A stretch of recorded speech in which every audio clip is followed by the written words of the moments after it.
I have a video on inactivity and how that is an actual cause of all sorts of diseases. But today we're going to talk about exercise in a very unique way. All it takes is just a little bit of exercise to produce significant health benefits. And I'm talking about lowering your risk for certain diseases and increasing your longevity, living longer. It doesn't take much exercise. So hopefully this video will inspire you to start exercising, doing some type of physical activity on a regular basis. Because exercise is the most potent natural medicine for living longer and countering diseases. And I'm going to recommend over time that you really work on establishing a fitness reserve, which correlates to a health reserve, that extra bit of health buffer to counter these stresses that come in on our body and affect us in a negative way. The more fitness you have in your reserve, it's like an abundance of fitness. All sorts of great things can happen. You become more flexible with your metabolism, your eating plan as well, and not have as much damage. In other words, you raised up your level of health to a certain degree where you can get away with more stuff versus other people don't have that luxury. And unfortunately, those are the people that tend to go off the program more often. So if you think about it, even if you're a smoker, even if you have chronic obstructive pulmonary disease or diabetes, or you're overweight or have high blood pressure, if you're exercising on a regular basis, those things are not nearly going to have a negative effect on your body if you have this fitness reserve. So check this out. Walking only 2 to 2.5 hours per week, not per day, per week, can give you a 20% lower mortality rate. Another study talked about exercising 11 minutes a day, giving you a 10% lower mortality rate. Here's another one called vigorous intermittent lifestyle physical exercise. Just by doing 3 to 4 short bouts of intense exercise, like roughly about a minute each, can give you a 40% lowered mortality rate. Now, if you were to beef it up to 11 bouts of this short, intense workouts, like a minute each, spread out through the day, it was calculated lowering your risk for cardiovascular disease by 65% and a decreased risk in cancer by 49%.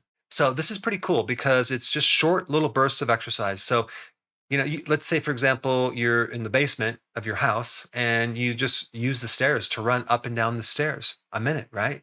And then you go to your office and do your whatever you're going to do. And then you come back and do it again and do it again. It can be any type of high intensity exercise. It can be just taking a break and doing some burpees or doing some push ups or sprinting up a hill. It's pretty easy. Anyone can do a minute workout and you just do it repetitively. Another study showed 10 to 59-minute workout every week, okay, just once a week, can decrease your mortality by 18%.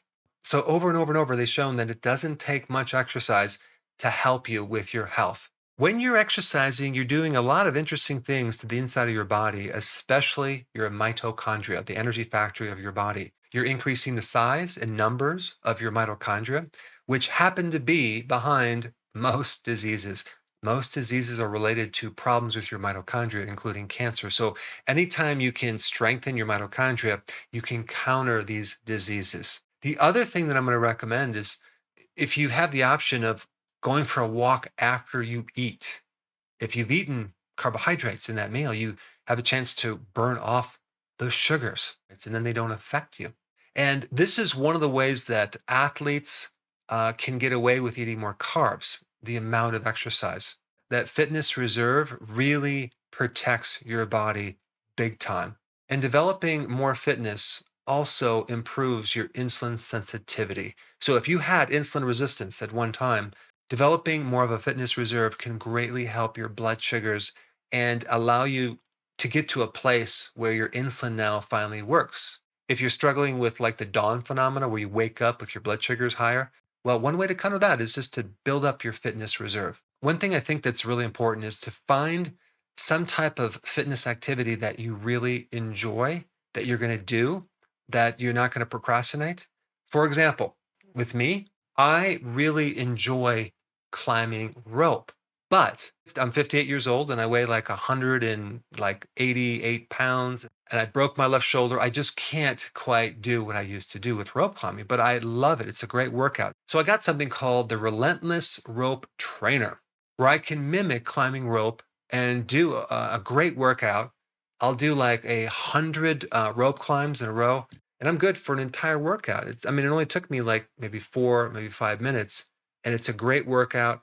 It works the entire upper body, the core, and cardiovascular at the same time. And I use that several times a week. Another thing that I'm using right now for flexibility training is not necessarily high intensity, but it's for stretching. It's called the mobility stick. It really helps to mobilize and add stretching of the upper and lower extremity, which can greatly enhance sleeping, stiffness, and stress, especially if you sit behind a desk most of the day. So I do a lot of research behind the computer all day. So that really comes in handy. So the point is, you want to break up your day by scheduled little burst of exercise. And I would recommend even setting the timer to do that. So several times a day, if you can work yourself up to like 11, that would be the ideal situation. But, just several times a day is definitely good. The other point I want to make is that our bodies are constantly exposed to stress, and exercise keeps the stress off our body. One very unique tool that I use, heart rate variability technology, which I may have some information down below in the description, and this device could be used to help you figure out where you are on your fitness level, when you should exercise, how long you should exercise, when you shouldn't exercise, because it's all about measuring your stress and recovery cycles. And exercise is a controlled stress that you can add into the mix, and it'll help you determine the intensity of exercise, the volume of exercise, and your recovery of exercise. And HRV by itself is an independent predictor of mortality from heart attacks. Now, another thing that you can kind of add to this exercise is a sauna. If you have access to a sauna, if you have a sauna, if you can go somewhere to sit in a sauna and you do that 4 times a week, that can add a significant benefit. If you can also add intermittent fasting, huge benefits for increasing your longevity. Another thing that I personally like to do is get out in nature, go for hikes. I do that on a regular basis. If I would have known back then what I know now, I would have kept up this exercise and been very, very consistent. I would have been even healthier. If you have not seen my video on how inactivity can be the cause of certain diseases, check it out. I put it up right here.